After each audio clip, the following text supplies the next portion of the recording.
Good morning, welcome to the vlog. Welcome to the vlog. Welcome to the vlog. Welcome to the vlog. Guess what this is? It's a key. And guess what this key goes to? But you guys get the idea of the space that we have. Obviously, you know, the walls need to be kind of redone a little bit, but there's the road. Guys, so this gives you the idea of kind of the size of the cage. Oh my gosh. And that's how we're putting this place together. So it's official, we are unlocking the door and letting people in. Hey guys, what's going on? How are you, man? How's everything going? Hi, how are you guys? Thank you guys for waiting. Come on, how are you? Hey, how's it going? Hey, what's up? Good to see you guys. Hey, thanks for waiting so long. Hey. And for the very first time, we're gonna see what it's like to walk into the Reptarium with the new expansion. So walking in over here, and guess what's open?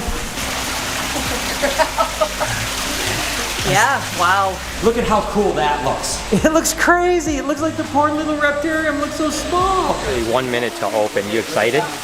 I am excited. It looks like there's a lot of people there. Yeah, it looks like the line's pretty good. So crazy day. Crazy so let's day. just get it going.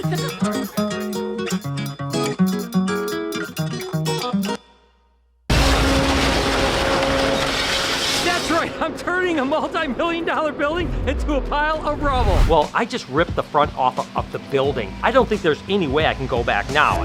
Here it is. It's not good. It's pancreatic cancer.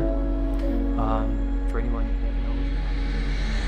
Pouring cement through the forms of all of the fish tanks inside. It's gonna be cool. We got plumbers working at cutting the floor. We've got the aquarium crew here. We've got the HVAC guys here. We have so many people going on all at once. It's gonna be an amazing day.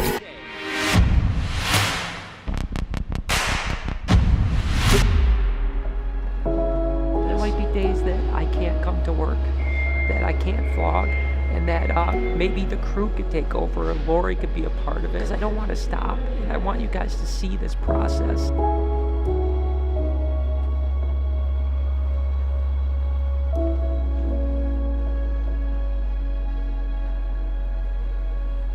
Always mixed feelings, obviously, you know, because Brian's not here. That's more so on my mind than anything for right now, for some reason, you know. It's finally time to open the Legacy Aquarium and Reptarium. But let's sit down and talk about the long, hard road to get to where we are today. The very beginning of the creation of the Reptarium would have been around maybe 2015, something like that. At that point, we had obviously had our YouTube channel. The vlog was going. We had a lot of people, a lot of followers that wanted to come and visit us. And BHB was not open to the public. It was a breeding facility. So we were always telling people no to that. Also, flashback to the point of literally Brian's entire life, he had wanted to own a zoo, as a lot of kids do. So as we were just kind of thinking and mulling about, you know, that issue that we had one building in a strip of 3 that we had BHB. So the one next to us actually became available. And it was actually vacant for probably 6 months to a year before Brian and I don't even know, we just sat down one day and we're like, you know what? We should probably do something with that. Guess what this is? It's a key. And guess what this key goes to? It goes to next door. That's right. It's gonna be several months before I'm ready to open up, but this was the first step. I'm gonna go home and celebrate it with Lori. All right, so it's still not 100% cleaned out in here, but you guys get the idea of the space that we have. Obviously, you know, the walls need to be kind of redone a little bit. This needs to still get out of here, but there's the road that you guys will see, the kind of frontage and stuff. So what do you think, Lori? It's a place. It is a place. I don't know, you guys feeling it? I don't know, guys. I'm pretty excited about it. We finally got the keys, so here it is. This is the start. Flash forward from there is let's make a reptile zoo. And so why not, right? Crazy idea. So we just kind of really, we just figured, you know what, screw it. We just signed the lease. It didn't matter. It wasn't that much rent, no matter what we did. Let's just seal the deal and just hold on to the space. And from that point, it probably took good year for us to start the planning and actually be open to the public. And again, there wasn't really a timeline because this wasn't something we needed to do in a hurry. It was just a fun project that we were going to do of, hey, we're going to just open a zoo, right? That was probably the most fun, is that year of just kind of figuring out, what do we want this to look like? How are we going to do it? What are our favorite animals that we're going to move there? And then what kind of new animals are we going to add? Like, it was really a lot of fun. It was something cool, had never been done before. And then it went into also not only what this place would be, but how we would run it. And so, of course, we wanted it to be the most amazing place that anybody would ever come, with the most amazing experiences that people could have. Because that was the big difference back then. There were some places you could come and you could see, but there wasn't a whole lot of things where you could actually interact and hold. And we had always said that on all of our adventures and every place that we went to, we always got to do really cool behind the scenes things that most people never got to do. And that's what made it really cool, right? So that was the dream of an interactive reptile zoo, of giving everybody the opportunity to come up close and personal with these amazing animals that we get to do it every day, but some of these people probably never in their life will be able to do that. So those two things meshing together became the beginning of the Reptarium. So when putting our dreams down and trying to figure out what we wanted this Reptarium to look like, Brian actually hooked up with our friend Stuart at Universal Rocks. He's an amazing artist. He had really great product, and he had also built some different exhibits for different zoos before. So with that being said, the two of them talked about what we wanted, what it could look like, and actually Brian even flew down there and he helped Stuart design and build those enclosures that was able to bring our dream of what we wanted this to look like and then actually elevate it to a level, honestly, even beyond our wildest dreams. So here's the basic mold right here, and it's laid out. You can see kind of the divots and stuff like that. And what's going to happen is Stuart's going to actually spray kind of a foam type thing with some texture in it, turn into the actual piece that will peel off, and that's the piece that's going to actually go into the cage.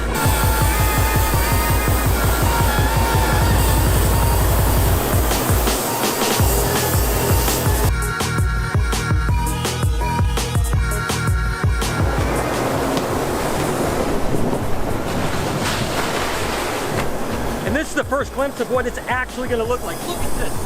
I mean, it literally looks like a rock wall, but it's literally just this thin of rubber. How awesome.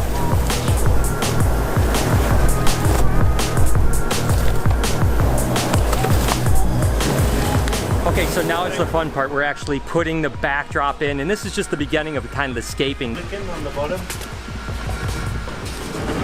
You can see how easy this goes in. This gives you an idea how it looks unbelievably like rocks, but it's literally that pliable. And this is just one kind of version of it, right? We're gonna have the backdrop like this, but then we're gonna actually build up like things on the bottom. There's gonna be like big water bowls and a couple layers, some rocks, all kinds of stuff, but this gives you an idea what it looks like. And presto, I mean, look at that. Is that crazy? We'll terrace the bottom of it so it's not so flat. Awesome. There you go. So you get the idea. I mean, right? It's starting to look like a cage, right? I mean, look at this awesome backdrop. I mean, it looks so realistic, and it's just so amazing. And it's like Stuart said, we're going to kind of terrace some things here, make the bottom so that it's not just a complete flat cage, so that the animal has lots of different options. There can be trees and branches and vines. Big water bowl, yep. Yeah, huge water bowl that's going in here. So, so there you have it. I mean, I know it's not a complete cage, but you get a pretty good idea. I mean, is that freaking insane or what? As with any project that you do, there's always going to be some difficulties and things that you have to figure out on the fly. A big one for us with opening the Reptarium and starting it is we had these giant enclosures that could not fit through the door. Originally, we thought we could take the doors off the hinges and open it up. And on the day they arrived, we attempted to do that. That did not work. So then we sat there and thought about, what other options do we have? Like, they have to get in here, right? At some point, the option was brought up is we've got a big front window. And so we had to call a glass person, and they came out, and they were able to take it off of the tracks, obviously secure it because we didn't want that to break. That was a big expense we didn't have added in. But then all of the enclosures had to come in through the front window, which was not what we were planning. So that changed all of our plans. But you know what? It wouldn't be a project if it didn't go as planned without any hitches at all. It's a little after 6 in the morning, and guess what? Less than 2 hours till the cages for the Reptarium show up. That's right, today is the day, it's the install. We've been waiting this forever. It's happening. I mean, it's been such a long road. It's gonna look a lot different at the end of the day today. Again, I'm sure there'll be some little hiccups here and there, but I think things are gonna go good. It's gonna be amazing. So heading over to the Reptarium. Again, at the end of the day, we're gonna at least start to get an idea what the place is gonna look like. Oh my gosh, guys, it's exciting. The truck showed up. Think about that. That truck is full of Reptarium enclosures. Oh my gosh, I'm so excited. It's the first one. Oh, you got We're supposed to get all the small tanks first, and the other truck showed up first. So that's a little bit of a trip. Oh my gosh. But here it is, guys. Oh my gosh. Look at that big tank, Stuart. This is actually Bowser's tank right here. Oh my gosh, it's gonna look so good.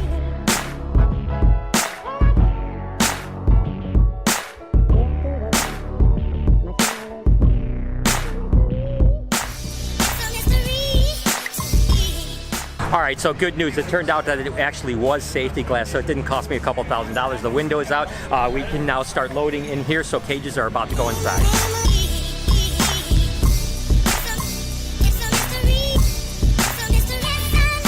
Thank you guys so much. You guys are awesome. So we literally have the entire first aisle in here. You guys are starting to get an idea of what it's going to look like. And again, these fronts are going to be covered with cool stuff. As a matter of fact, this is an idea of what's going to go in between the cages. You can kind of see there's like that timber. There'll be like things like that, all kinds of other stuff.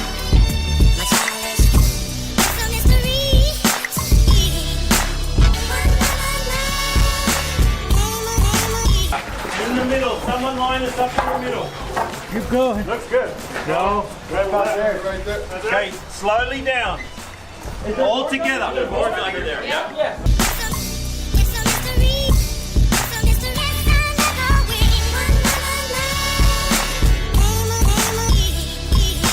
I'll be honest with you, it's a little surreal to me, to be totally honest with you. I mean, I can't believe we're actually here, and you guys can see that things are starting to come together. I cannot tell you how over the top happy I am right now. I mean, my dream truly is coming true, and I can't thank everyone that came out and helped me. And it was really funny because we started it out, we had a grand opening, we're like, okay, we're gonna do this.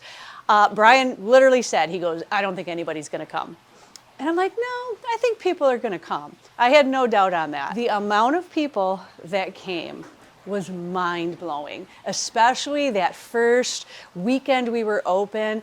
I'm telling you what, we had the first one, it wasn't very big, and we had over 100 people packed in. You couldn't even move. We literally were looking at each other like, oh my gosh, there's people waiting outside. You couldn't even get in. What are we gonna do? Freaking out. That's how many people actually came and wanted to experience this. So it's official, we are unlocking the door and letting people in. Hey guys, what's going on? How are you, man? How's everything going? Hi, how are you guys? Thank you guys for waiting. Come on, how are you? Hey, how's it going? Hey, what's up? It's good to see you guys. Good to meet you. Hey, thanks for waiting so long. Hey, guys, what's going on?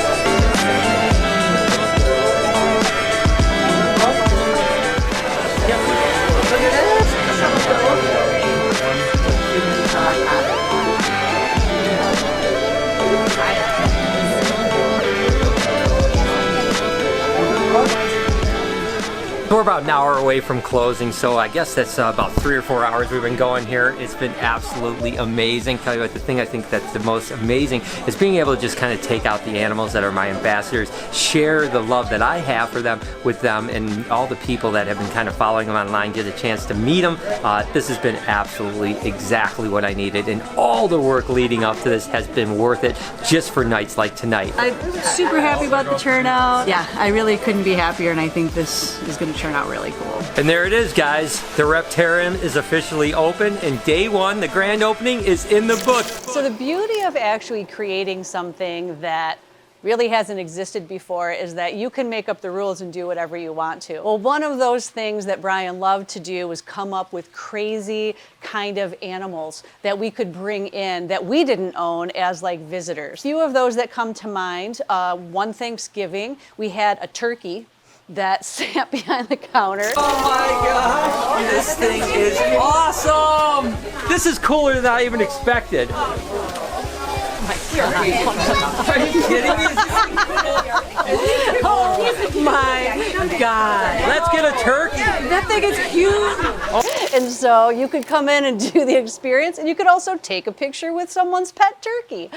We brought some other cool things in. We had some really cool birds of prey that came in before. It was a great opportunity for us to do things that bring in different animals that we necessarily couldn't keep here, but again, another cool experience. So just really fun to be able to add those kind of memorable experiences. So not only did we want to have an amazing place with amazing animals and amazing experiences, but we wanted the whole part of you being here to be an immersive experience. And honestly, the first thing that came to mind was Disney. Our family's a big, huge Disney fan. We go a lot, and that's part of what they do, right? It's not just what you're doing, it's all your surroundings. So we knew that was important. So we had that in mind. Take into account a good place to go that a lot of people probably have been is Rainforest Cafe. So that restaurant definitely did a very immersive with like the trees and the rainforest. So that vibe is really what we were going for.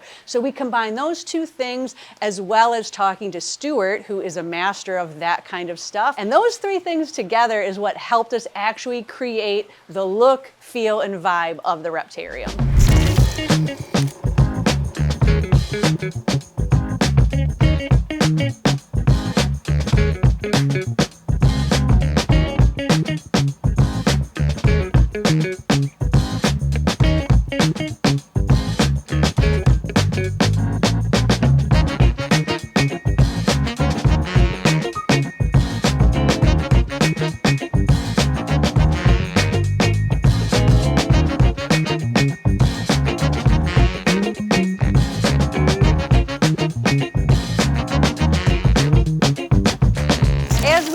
Run the Reptarium, it took about 2 years before Brian would just continue to be Brian and go, this is not enough. We can do more.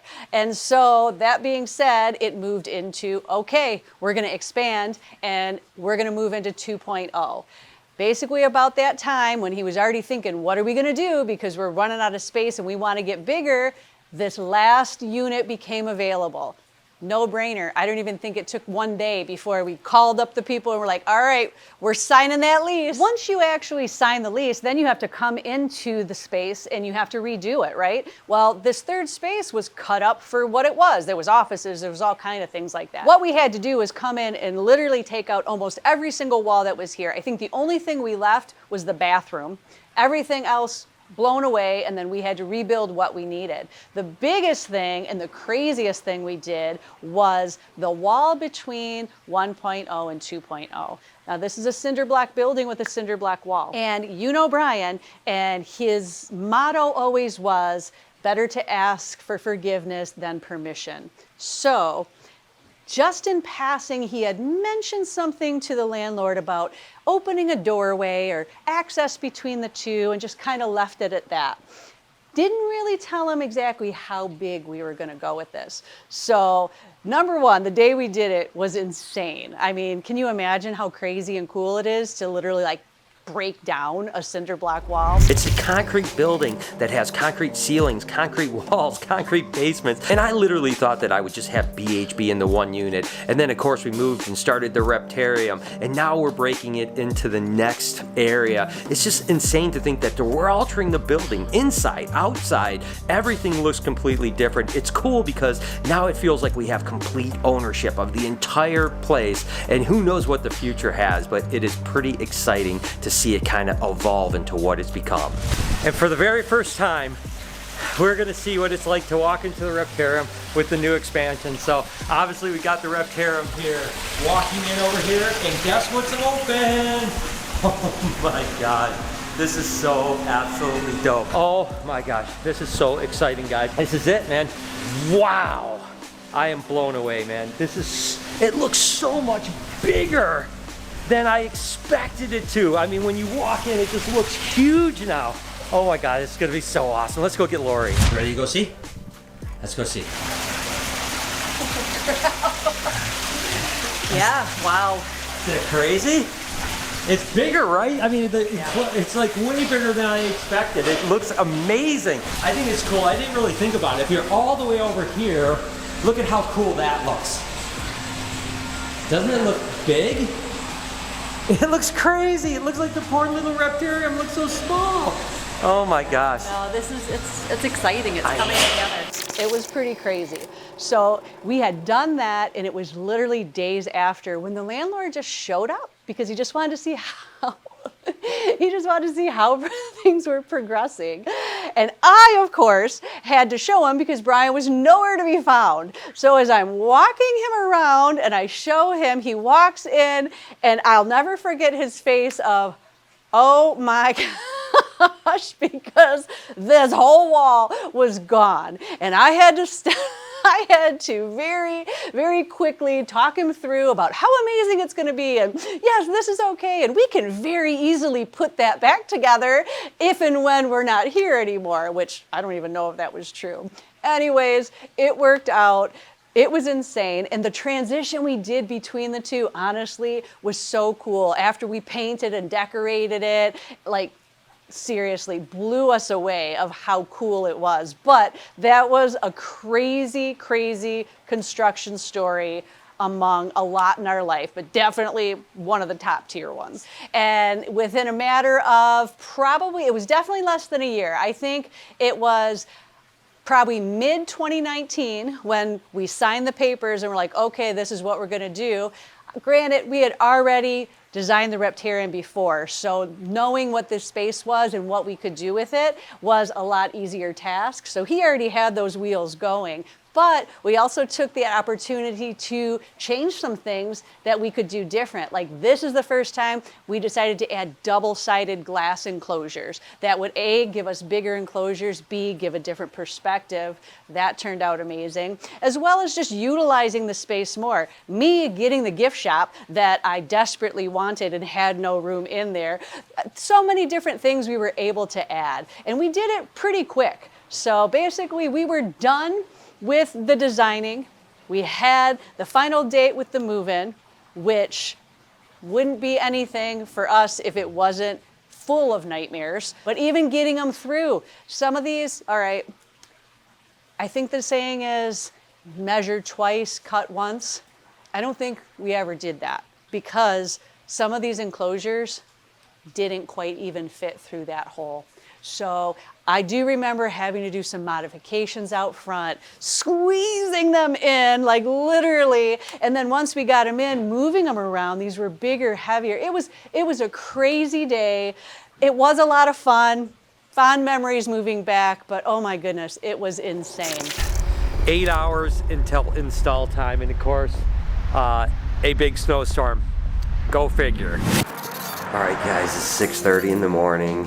Hour and a half until two 53-foot trucks show up at the building to unload. The snow has stopped. I'm heading off. I'm excited. I'm nervous. Lori, how you feeling?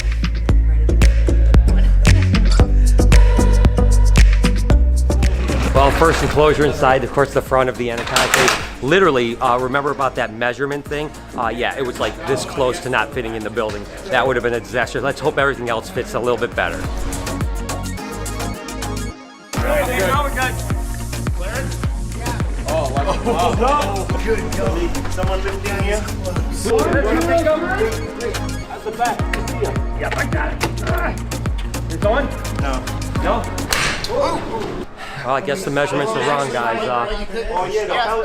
Slide it right onto that. Yeah. Let's go. Yeah, so what we're gonna have to do is instead of doweling it in, we're just gonna have to push it in on the actual Push it back, thing, so apologize. not ideal, but there's nothing we can do. Are you guys okay? Yep, all good. Take time. Just squeezing by. Woo!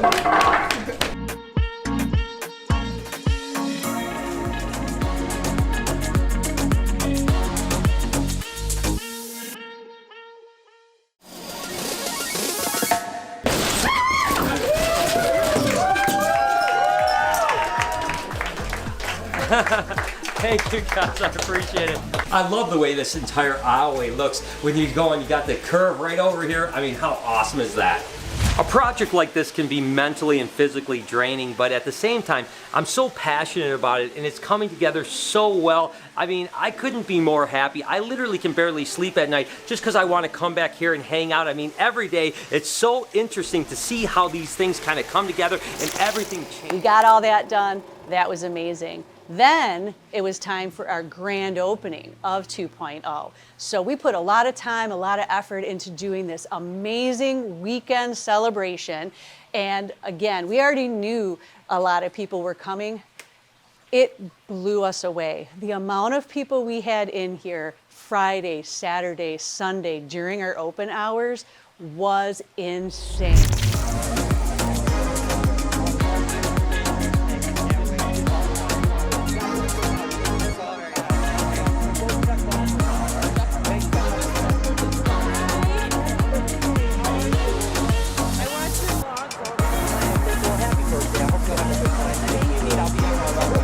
I just remember so many times Brian and I looking at each other like, oh my gosh, I can't even believe so many people are here. But you know what? It was a great time. Everybody was here celebrating, had such an amazing time. Obviously, us and the crew were exhausted after that. The very next day, COVID shut everything down. China has identified the cause of a mysterious new virus, coronavirus. That was insane. I remember us looking at each other going, you know what? We're so tired, we need a break anyways. Because ultimately we're like, okay, what is this, a week most? Whatever, I know. Go flash forward, that was a whole nightmare in itself of, okay, we just expanded, we just added all this stuff, and we are closed down completely for how many months? But again, Brian being Brian, we're brainstorming. How can we do this? How can we make this work? Immediately flipped into video tours. So he started doing those every day, and he was tired because everybody, you know, you're stuck at home. Okay, sure, I'll get a video tour. And so he was just booked back to back to back. But it was amazing because us being able to do that paid our rent. We didn't ever have to worry about paying the rent. It paid the employees that still came in because we have animals. They have to be taken care of. And we definitely got through COVID. It was insane and crazy and weird as for all of us, but we never were happier when we could finally open up and start running it. But weirdly enough, we had to change, right? Prior to this, in 1.0, we didn't do time slots. It was just you show up, you pay at the door, however many people show up, it didn't matter, right? Well, now we had to limit how many people were coming. So as we were rolling those numbers out, basically the consensus to the people coming in was like, we like this a lot better. We like it not being so congested. Like I said, guys, it was insane. Sometimes we had hundreds of people in here and you can't even move. So it really isn't a great experience. So taking what we learned from there, adapting and changing it, we really went into the 1 hour time slots, and moving forward, it's something that, you know, we just continued to keep because it worked out good. There was a few things we definitely wanted to add with having this expansion. One was a party room. We didn't really have any place to do birthday parties. We would just set up a table, you know, just in the Reptarium. Not a lot of space, not really good because you're eating and the animals. So we had a designated party room. We had another space for another room, and I can't even say it without laughing. Brian's idea was we're gonna have a snake massage room. I was like, absolutely not. Well, he went ahead, he's like, yes, we are. He went ahead and moved forward. We did have it for that grand opening weekend. I think we ended up selling like 1 or 2 people actually did it. My first snake massage. This is gonna be exciting.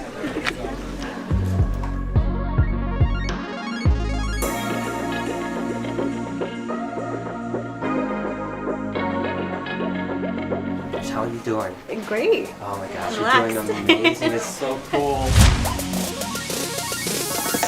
After COVID, that really wasn't able to happen anyways because of all the regulations. So that just went away. I wasn't really mad about that because, again, not a fan, but wouldn't be Brian if he didn't have crazy ideas, right? Ultimately, it left us with an open room. So what are we going to put in this room if we're not doing that?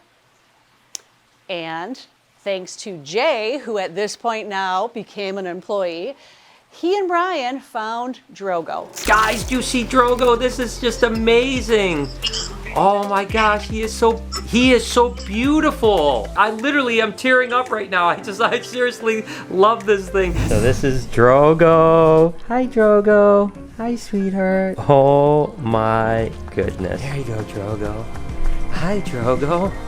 Oh my gosh, you're so amazing. He is the most amazing animal I've ever seen, I think. Our two-toed sloth. And that was the beginning of our first mammals that we had over here at the Reptarium. And I tell you what, I couldn't be happier with that decision, even though at first I was very hesitant because obviously mammals aren't our forte, right? But Drogo fit in so perfect. He is amazing. He's loving life. He did so good. And it was a perfect thing all around. So that was definitely a different part of the Reptarium now that we had never had before. That was a pretty amazing addition. Part of the thoughts and the dreams behind 2.0 was some of these amazing enclosures and the reasons to do it. So first and foremost in his mind was a cool exhibit that Ivy could go into, because nothing would be more cool than walking in and seeing a giant enclosure with water and an anaconda, a huge anaconda, in that living its best life. And so that was the dream of these enclosures there. We couldn't have been happier. They turned out amazing, as well as being able to get to interact with them different because of these new enclosures. One of the fun things that Brian liked to do was do feedings with all the different animals. And being able to feed Ivy in this new enclosure was pretty amazing. There she goes. She took it. Just gonna let her roll right back down in the water and let her eat it that way like she did the one time. Wow, that was cool. What a weird thing, huh? I mean, anacondas are so bizarre. I mean, she was totally not interested in the fish. As soon as I brought that little pig in there, she was immediately interested in it. Now we're gonna see, will she eat a pig underwater? I mean, she did a rabbit, so I'm sure she's gonna do the same thing, so.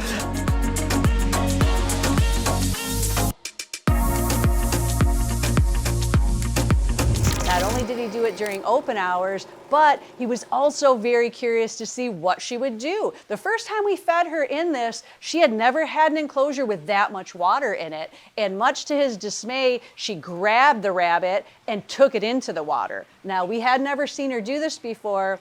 He was definitely concerned, would she be able to breathe? Would she be able to eat it? I tell you what, it was an amazing experience that we get to now see all of the time, but how cool is that to be able to have some of those first-time experiences? I know there's not a lot that was in Brian's life with animals. That was definitely a huge one for him. One of the really cool things about Ivy in this new enclosure is, again, how much time she spent in the water.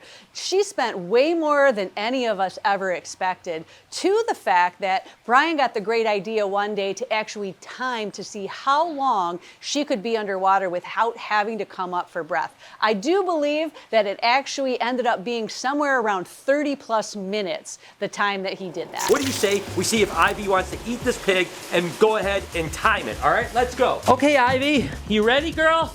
You want to try to eat a big meal? Come on, girl. There you go, girl. Oh, there she goes, and into the water she goes. And again, now listen, the time doesn't start now, because the truth is she's going to be down here, she's going to actually start mapping that out, where she actually kind of goes around, sniffs it, comes up, takes a breath there, go down, sniff, sniff, sniff, takes a breath there. The clock is actually going to start when she starts to eat, because once she starts to eat, she will not stop eating until it's completely done. That's where we're going to find out how long this anaconda could actually hold her breath.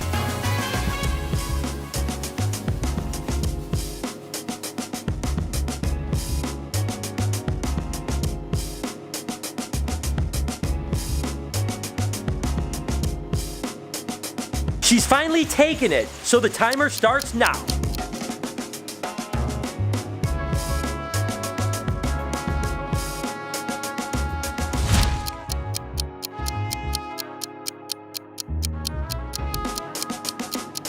Ivy is now halfway through it, and it's been over 20 minutes without her taking a breath. So we have shattered the internet's thing of 10 minutes for sure. And she's still got a half a pig to go. But you can see she's pushed the pig down quite a bit. And again, doesn't seem to be any hurry to take a breath. She's just sitting here just like this. Look at this. Her tongue is coming out. So like that. We're now at 47 minutes, people. 47 minutes. And it seems like she's getting closer to being up, but she's in no hurry. Let's just go ahead and wait to see what she's going to do. Again, I would think that she'd need to breathe anytime. The first time we actually saw her eat a pig like this, I was so stressed out that she was underwater for so long. So this is absolutely incredible. Look at, she doesn't seem to be in any hurry at all. Going up? Nope, still not. Come on, girl, take a breath. Nope, this is so bizarre. I mean, that's a long time for an animal to hold their breath like that. And again, doesn't seem to be in a hurry whatsoever. With the addition of space with 2.0, honestly, the possibilities were endless, right? And so that's the fun part, to think, how can we utilize this space? So we started coming up with some crazy ideas. We did sloth yoga. We did paint and sip nights. We even had a couple movie nights that were definitely epic. The first one I remember was, of course, Anaconda, and that went over really good. I mean, you got to sit here in the Reptarium with anacondas watching Anaconda. I mean, come on, can you put a price on something cool as that? Actually, Pinning It, I gotta talk to them. They're doing a remake of that, and it's coming out with Jack Black and somebody else. It's like a spoof on it, but it's supposed to be December, and I wanna do a movie night here, like, with that, because it made me remember all of that, and I think it would be great. Another thing that we added in 2.0 was our fish spa. So in our travels, we had came across that, and Brian loved it. And so he's like, we have to figure out a way to add that. So with 2.0, we added the addition of our fish spa. First of all, it gave us the opportunity to work with Steve for the first time, because Steve knows filtration. So he and Brian worked out how the spa was going to do. Steve did the filtration for that. And honestly, it was a huge hit. Everybody loved it. That leads us into now talking about what comes next. It didn't take long after we opened for his brain to start thinking, what's next? Steve was already here. The two of them had always talked about doing a zoo/aquarium since they were kids. Now the opportunity for those two to get together and start brainstorming started. I've known Steve Bashy since I was 15 years old, when we used to hang out at the pet shop I used to work at. And the thing is he's always had an amazing eye for detail, and he loves things to look absolutely perfect. That's the reason why it's so important for me to have him involved in this project, because I know with him designing things, this is going to be absolutely incredible. Why are you about to faint? I have no idea what you're talking about now. I literally don't. I literally am like, He looks flawed. all right, Steve, so this is the deal. I have $1 million. Is it To enough? start, right? Is it enough? You want me to lie to you, or do you want me to tell you the truth? How much more than $1 million do I need? Probably $10, $15 more than that. I could swing that. I don't know. I can't tell you, man. There's a lot going on here. Could be 10 million, give or take. Anywhere between 1 and 10. Oh, I want to cry now. Well, we already knew we didn't have space to do it here, but it also didn't make sense to move it far. So what were we going to do? Brian's like, let's go up. The process of making this expansion has been a long one already. We've been working over 6 months with the architects, just trying to come up with the design. Now we're actually moving on to the next step, which is the exciting step, where we're actually going to be meeting not only with their architects, but also with our general contractor. Then we can start getting into the nitty-gritty part of what this build is going to actually cost, which I'm not excited about hearing that number. The meeting went absolutely incredible, but they did raise a few issues that I am a bit concerned about. So back to the Reptarium. And those issues are actually about support. We know putting an aquarium upstairs is going to be difficult, because we're going to need a lot of support, which means that we actually have to run footings and then beams from the basement all the way up into the top here. The downside is that they have to go behind this enclosure and behind this enclosure here, which means that we're going to have to rip these things up. We're going to have to pull these enclosures out, and we're going to have to put the beams all the way up and then put them back in. It's definitely not something I wanted to hear. It's going to be a bummer. It's going to be a lot of work, but in the end, we have to do what we have to do to make sure it's structurally able to hold all the weight of the aquarium. Which I thought was insane to begin with. But he's like, no, I think we can do it. So he hires an architect. They do all the engineering. They draw up the plans, and we go to the city. I thought for sure there's no way the city is going to say yes, because you know what was going to happen? The aquarium is going up on the second floor, because that's the way it had to happen, because we certainly couldn't tear this up and move it up. And so that makes sense, right? The city actually was okay with it. That wasn't the problem at all. The only issue we were having was parking, because our parking was very limited. So obviously we would have bigger space, bigger people. So we were in the works with the city of trying to figure out how could we fix the parking. Not, is it okay to have thousands and thousands of gallons of water up? Well, that's not a problem. Not only were we going to add an aquarium up, but he also had this great idea for a dig site. And so we were actually going to move into the basement of BHB2. And then of course there's the dig site, which is the dungeon right now. These snakes have to move into a new facility, so this entire basement is done. But this wall up here, that green wall right there, that actually gets pushed back another 16 foot. So this space is even bigger. Again, this is going to be like an archaeological dig site, right? So you can come down, you can search for fossils. There'll be areas for you to dig in. There'll be actually places where you can sift for gold. I wanted to be a paleontologist when I was a kid, so I'm building this for me. I may just keep it for me. I may not even be open to the public. I'm not sure. But it is going to cost a bunch of money because we're going to have to dig that whole thing out here, rip all this stuff out, new heating and cooling, plumbing. We're going to have to trench the floors. It's going to be a lot. I don't know. This room alone is going to probably be somewhere about $50,000 to $100,000, but it's going to be so cool. So he had plans drawn up to renovate this whole building, upstairs and downstairs. In order to do that, we were going to have to put in a huge elevator.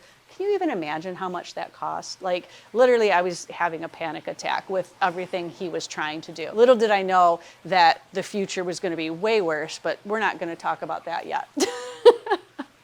So ultimately, that's what we were planning. We were planning the aquarium upstairs. I'm sure you guys follow the vlog. You'll remember him talking about this. And we were going to have the dig site in the basement and how that was going to go. In the midst of figuring out our parking situation, the building across the street became available. There was a Salvation Army there, and they had moved out. And we saw the big for lease sign. I think we both saw it the same day, Brian and I, because I feel like it was us both coming together of, look at that building. And honestly, for me, I was looking at the parking. I know he was probably looking at the building, so it's kind of the both, you know, coming together with that. And that was the day. Immediately called the number on the phone with the person, change of plans. So this obviously made a lot more sense on every single level. I'm so happy. But again, it's all timing, right? You don't know. You don't know what the future holds or what the reason is something is not working out. It's a lot of times I do believe it doesn't work out one way because something else is supposed to happen. Now we're going to pivot, and now we got to go back to the architects. But the good thing is we've got a lot more square footage, and we can choose exactly how we want this to go. So that rolls into Brian sitting down with Bashi and actually spacing out the whole building. Okay, this section's going to be Reptarium. This section is going to be Aquarium. And putting together, how is this going to work? The designing of the new place actually was a blessing in disguise, because that was part of the problem we were having with the upstairs, is how to fit everything we wanted in there. With this floor plan, we had a lot more space, so we could actually play with it a lot more, give ourselves more space for different things. So I would say it probably took Steve and Brian sitting down for a good, at least 4 or 5 months, talking about the space, designing it. Not that it didn't change, because obviously things change as you're going, but to get the solid, actually written out plans that the actual architects did and that us putting it before the city probably took at least that amount of time. Fast forward to February, when we got a very unexpected diagnosis with Brian. Here it is. It's not good. It's pancreatic cancer. For anyone that knows about cancers, they'll know that that's not a good one to have. The success rate is not very good. We don't know yet how early we caught it and where we're at with it. Over the next couple weeks, I'll have a lot more information, know what kind of treatment, somewhat prognosis. But listen, it's best case scenario, it's typically about 10% success rate. But you know, I've beat the odds many times in my life. And so I'm believing I'm going to be in that 10%. And we're going to be on the other side of this eventually, and we're going to celebrate together. The past several months prior, Brian had started to just not feel good and have some weird symptoms. A lot of it was back pain, and honestly, we really thought it was kidney stones because it's something that he had suffered with from his early 20s, on and off. And so we had already seen a urologist. We had, had several doctor's appointments. He actually had a CT that was scheduled, but the doctor had told him if the pain got so bad, go to the ER. So the pain was definitely ramping up a lot, and on that day, he was like, that's it, Lori, I can't take it. I have to go to the emergency. I was like, okay. I figured best case scenario, they were going to give him some pain medication because basically when you have kidney stones, that's what they do. After being in the ER for several hours and sitting there, they did send him up for a CT because he had explained where we were. He had already been to the urologist. When they came back with the results from that was definitely a surreal moment. I know I certainly never thought that was a possibility. Brian at that point had said that was his biggest fear, which was very surprising to me because it's nothing we'd ever talked about, and I certainly didn't think about that, and it wasn't on my radar. Obviously, they just said they saw a mass and recommended that we see an oncologist. So I'm not the kind of person that goes worst case scenario. So I was just like, okay, there's no way. Brian was a little bit the opposite, and he was just accepting that diagnosis. So we went down that path, got all the tests, went to the oncologist, and unfortunately, 100% concluded that it was pancreatic cancer. That was a lot to take in. It definitely put a damper on everything that we were doing because at that point, your whole life is going to stop, right? Because now what am I dealing with? All our focus stopped from doing this and went on to him and his health. Finding the best doctors, finding, the best hospital, which ultimately ended us down at Henry Ford in downtown with some of the best oncologists and surgeons for pancreatic cancer. And basically at that point, we just knew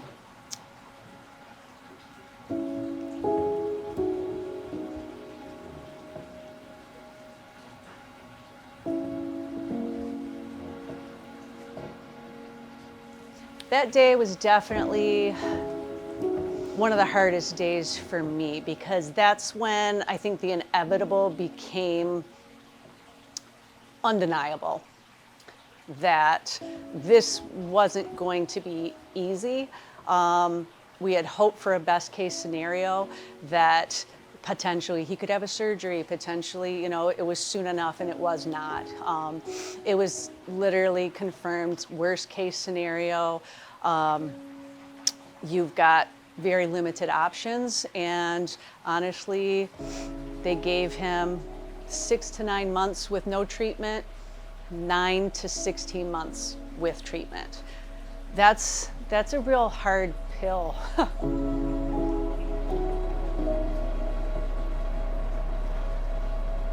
That's a really hard pill to swallow. And we had to process. We had to think about it and take some time to really decide what the future was in that. Obviously, first and foremost was, Brian and his health. And okay, what path are we gonna take? Everything else kind of went and stopped because we had to make that decision. What were we doing? What were we gonna do? And we walked through that, and he made his decision for his path with treatment, and we followed in that. Once we had that path going, we had to decide, what does this mean for the project of what we're doing? Another huge decision that had to be made for both of us. Of course, Brian being Brian, he wanted to do it, and there was no You know, there was no question. Yes, we just need to continue. Obviously for me, there was a lot of questions.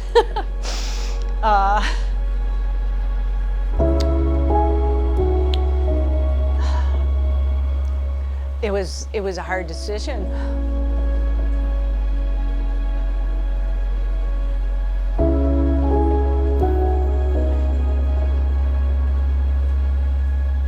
For me, there were a lot of questions and honestly a lot of reservations, because knowing what all the possibilities were and that the odds were not stacked in his favor, I had to decide. The possibility that I would have to, the possibility that I was going to have to do this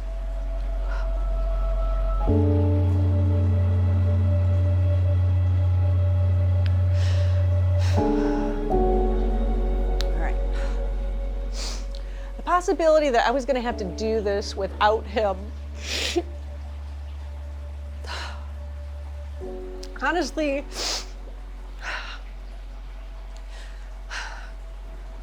it wasn't something I really wanted to do. For a lot of reasons.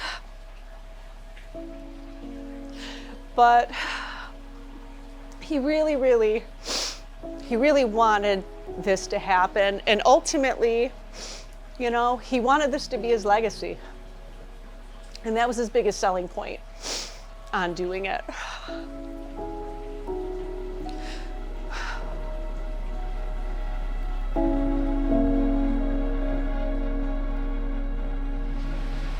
So here's kind of the deal of what's happening. The tumor is encased in arteries and veins, and it's inoperable. So they can't operate on it, they can't take it out. We have to, you know, face it, and there's nothing I can do. Of course, Brian wanted to continue forward with this because ultimately, if nothing else, he wanted this to be his legacy. And I understood that.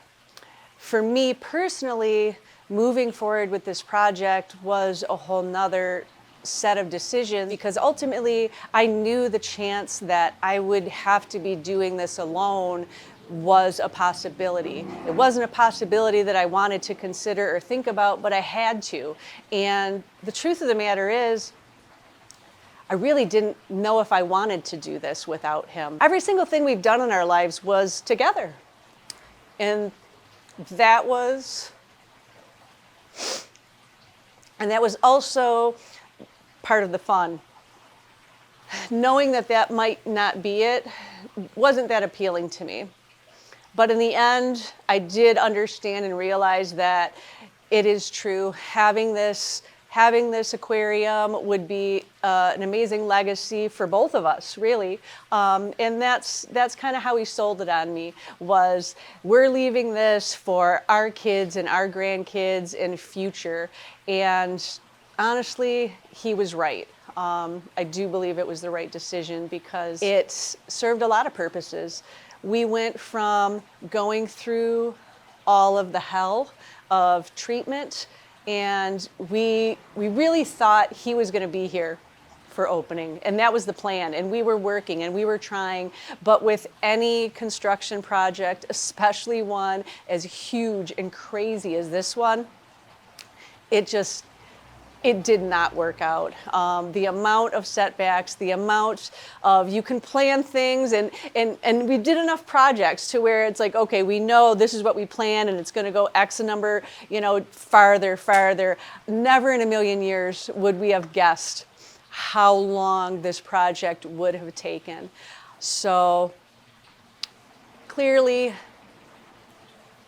Brian went way sooner than we wanted or planned, and that left us with a whole nother set of issues.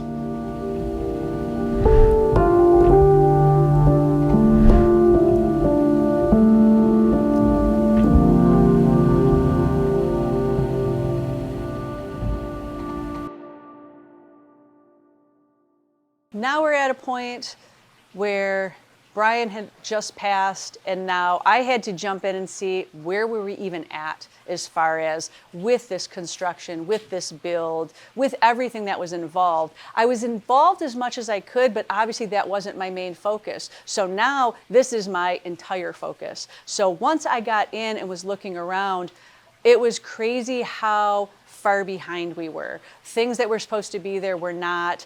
Construction that was supposed to be done was not. Exhibits, fish tanks that we were supposed to have, every single thing was delayed. And there wasn't one thing that I could do about it. And that was insane to me. The craziest thing about this is that it was so much bigger than anything we'd done before. And most of the time, Brian and I would hands-on physically be able to do a lot of this stuff. But all of the issues and all of the things that were missing or that were late, I literally couldn't do one single thing because it wasn't anything I could hands-on do. That was a huge realization. So getting in and looking and trying to now get an accurate timeline of when can we actually be done and be open. And trying to keep to that timeline was basically the basis of every single minute of my day. Going there and trying to do this was crazy because the cages I needed weren't ready yet, or I'd get them a little bit at a time. So then we would try to do construction. But wait, we couldn't build this wall because we needed this huge fish tank. The shark tank had to be. That thing was huge, all right? We needed to have so much stuff open to be able to get this huge exhibit in, and that was something that was being created. And even though there's a timeline, things happen because everything happens. So that got delayed. So literally every single day was dealing with so many delays that it caused other delays. At some point, I didn't know, honestly, if we would even be able to finish this project. This 27,000 gallon stingray tank is leaking. And literally it started the other day with this leak right here. Yes, there is a small leak in our stingray tank. Now that we got the water all the way to the top, it's sitting there. That's when the stuff starts happening. It's not huge, so I'm very happy the floor's not flooded, but still an issue that needs to be addressed. This is something we know about. We're gonna put water in all the rest of them first, make sure there's no other leaks, and then we're gonna have our guys come out and fix this and or whatever else. There might be an issue. So we can see here that some water is leaking out. They're not building the shark tank today. Not doing the Shark Tank? They're not doing the shark tank? They're not building the shark tank. For the last 3 weeks, we thought the shark tank was getting built today. Brownies, dude! Yes, sir. I did, I'm not gonna lie. I snuck one of the coconut oil ones because they're my, like, man, I'm like, oh my God, my mouth is watering. I love that coconut oil. That coconut oil in there. It's Freaking good. It's good, right? got coconut oil. It's just, Can this be a savage and eat one? wow, it's hot. The bottom is hot. Look how thick that thing is. I'm not talking about you, Jay. Talking about me? Who made these? Steve. Got coconut oil. What happened to the weeping wall? What did Jeff do? The last thing I thought I was gonna see today was a weeping wall on the ground. And Jeff on the wall. Jeff, what are you doing, man? You destroyed the wall. Well, you know. So you're gonna fix the leak today? Yeah. That sounds good. Assessing where we were and moving forward was a lot. And so every time a good big shipment came in, it was very exciting because Lord knows we needed a lot of stuff. So we've got those epic days, like the day that the first truckload of actually exhibits came, the reptile exhibits. That was so exciting to unload that whole huge tractor trailer with all of these cages, which felt like a lot. But once we put them in there, we realized that wasn't anything compared to what we needed.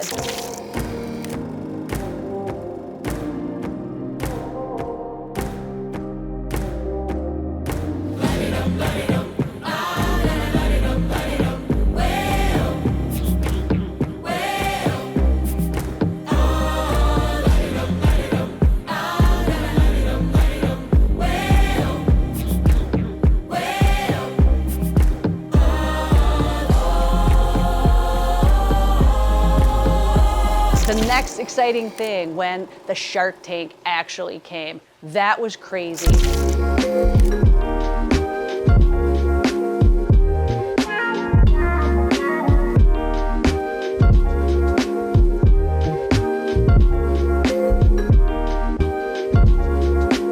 That is crazy! Maybe that is a Shark Tank.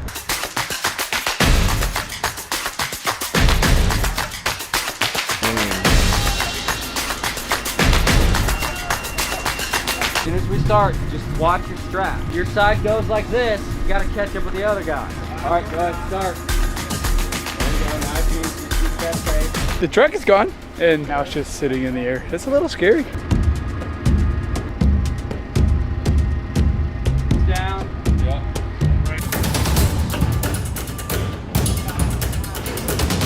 Hold on.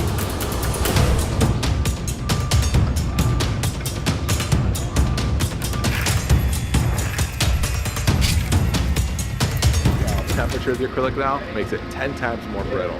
Because it's been cold. Because it's cold, so it can crack a lot easier than if it was warmed up. Sounds like it hurts. I wonder if they know the sharks come in like 3 hours.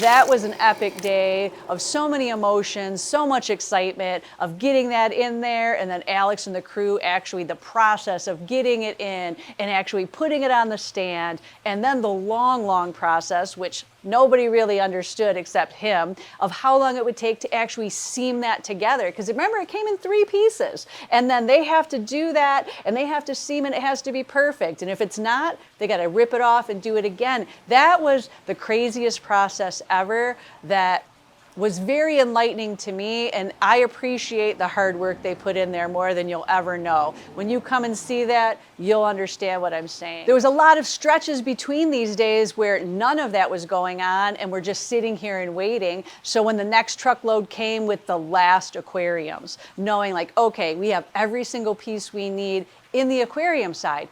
That was huge. That was a great day knowing, all right, it's here, now we just got to put it together. So again, let us hit the ground running and start putting all that together. Finally, the last exhibit for Reptarium was there. It was Salt's huge enclosure.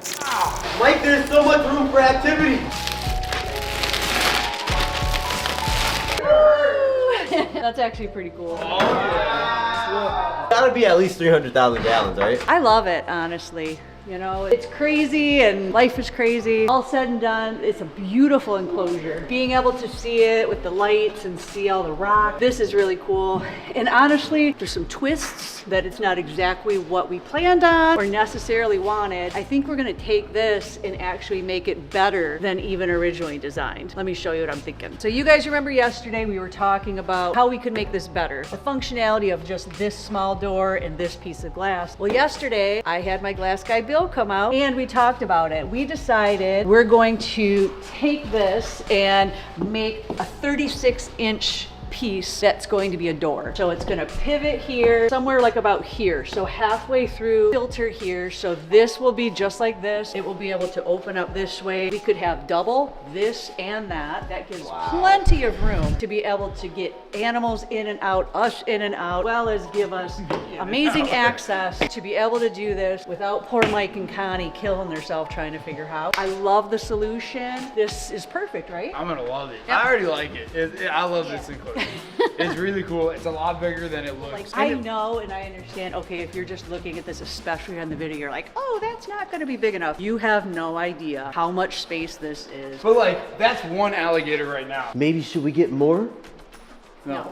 We couldn't even finish the construction because that thing was so big, we couldn't even build half of the walls, the party room at all, the wall that separated the two. So that day was a super happy day because we knew that's on the ground, we put it in place. Now we could hit the ground running with buttoning all this stuff up. Every time we thought there was a potential of an opening date, we realized how much longer and how much far away we were. Every time we knocked stuff off the list, the next thing came of things that we had no idea of what we needed to finish. So it was definitely a very frustrating time of feeling like we're getting there, and then getting knocked back so many more steps. But each time we did it, it was a few steps closer. And so even if we got knocked back, we were still making progress to finally we got to the point where we set a date and we're like, this is it. We're opening on this date. While we're working really hard and doing everything we can to get everything finished, honestly, the scariest part was we were running out of money. So it takes a lot of money to not only finish a project, but continue to keep what we have going. And so we just had to figure out how to get these doors open. So we came up with a plan to get these doors open one way or another at spring break, because that was the time where most people would be able to come. Even though it wasn't 100%, it was a perfect time for a soft opening. Who's ready? Going down to the street, guys. That wasn't, they weren't ready. Are you ready? Yeah! Go ahead, Mimi, let them in. All right, guys, welcome to Legacy. Congratulations. I know you worked really hard. Thank you. Congratulations. Welcome, guys. Welcome and be patient as we figure out how all this process is going. You know, me and Brian always say we never really absorb the moment.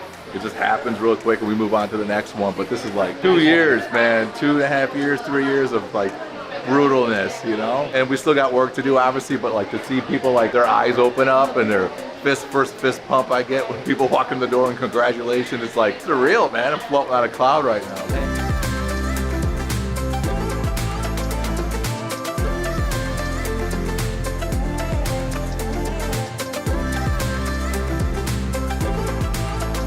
I was fine until just now. Saw the freaking stingrays. Yeah, no, it's locked the door so I can't sit on the stairs, but like I can't stop thinking about Brian. He would be running around doing what I'm doing, but so much better. All the little woo doggies. Are you ready? I am ready. Go check it out. Okay. All right. Guys. Ooh, you're welcome. Oh, excuse me. Breaking news. Legacy Aquarium. Did you know that? Yeah, I know it now. And how do you feel? Here. How do you feel about it? I love it. It's a lifelong dream here. This is the best. This is great. This is why we did what we did. You know? But you want to know what's crazy, and I haven't even really like been able to take this in. How do I keep getting that thing? But you want to know what's crazy is this is now like our normal every day. Yeah. It doesn't stop now. And then some. And then we just got to tweak everything. It just gets better and better. Now we're gonna get feedback. We're gonna get exactly. It's like you're doing so much, you get lost in your own little world, and then you finally get these people telling you how awesome it is, and that's the best feeling ever, man. Yeah. This is what it's all about. To get to this point is the best. You did a good job. Everybody did a good job. You killed it. Thank you. You killed it. Crazy, my hand's the same as his. He's proud of every one of you guys. Well, guys, we made it. Finally, the first day of being opened, and I'd say it's a tremendous success. It's really fun. It's so awesome to see all these people, these members that showed up first day, literally lining up all the way to the street. I mean, touching my heart so much. I think the crew, everybody we have, I mean, honestly, even just getting to know the crew, we have so many crew now that I don't even know them, but this is exciting to see them in action and see them interacting. And now this is the first time really with all of this stuff that we actually got to see people enjoying our animals here, our fish here, and just see it lit up. We work here every day getting it ready. I'm sitting there talking to Steve about how crazy it is because we're just in the moment working, now setting it to where people are coming and then getting to see how they can perceive it and do it. I literally couldn't ask for a better first day, and I can't tell you how excited I am for every day after now. And that was actually a super crazy time. We ran around like crazy doing everything we could to get everything ready to be able to do that. The team was awesome. We busted our butts so hard, and that was a super exciting day when we opened the doors for the first time for our soft open to our members. And you guys remember how amazing that day was. The flood of people that came and was able to see what we had created and where we were. But don't get me wrong, everything wasn't finished there. It was finished enough to be able to have you come in, but we still had a lot of work that we were doing. This is a whole bigger beast than we've ever ran before. So we had to figure out how to run a bigger space, we had a huge crew that we hadn't had before, how to navigate you guys through all of this stuff. It was a work in progress, and even though we opened the doors to all you guys and you were coming in, we still had a lot of work to do. We had a lot of exhibits that we weren't finished with. We had a lot of experiences that we haven't rolled out yet. We have a lot more fish that we're adding. So during this time, from April till today, we have been adding all of those things and perfecting a lot of those things, which brings us to the greatest day ever, is October 4th, our grand opening. Now this is our official ribbon cutting, and we've got all the bells and whistles and the big party that we've been waiting for. It's been the long, hard ride, but we're here and we're so excited to show you guys and to share it with you.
done, and I can just, I can sense it, and it's so cool. I'm really convinced we're gonna get there, and when we get there, this is gonna be something that touches people's hearts for a long, long time.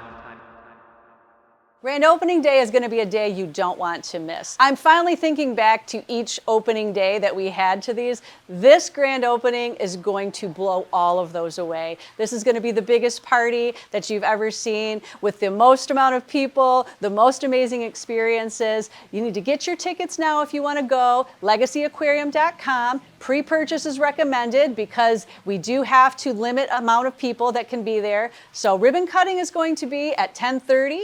Doors open to the public at 11, close at 7. If that's not enough for you, we're also going to have an after party. Those are additional tickets that will also be available on the website. So if you want to continue the party all night long with us, go ahead and get tickets to that, because I'm going to tell you what, we, the crew here, are so excited. It's going to be a wild, crazy, fun-filled day, and we're going to be partying all day long, and we're hoping that you guys will be a part of it. And I just want to let you guys know, from day one, the amount of support that was given to us from the community, the reptile hobby, friends, families, strangers that we didn't even know, that was mind-blowing to me. Not only through the whole thing, through Brian's prognosis and treatment and all of that, but to the flood of support after the fact.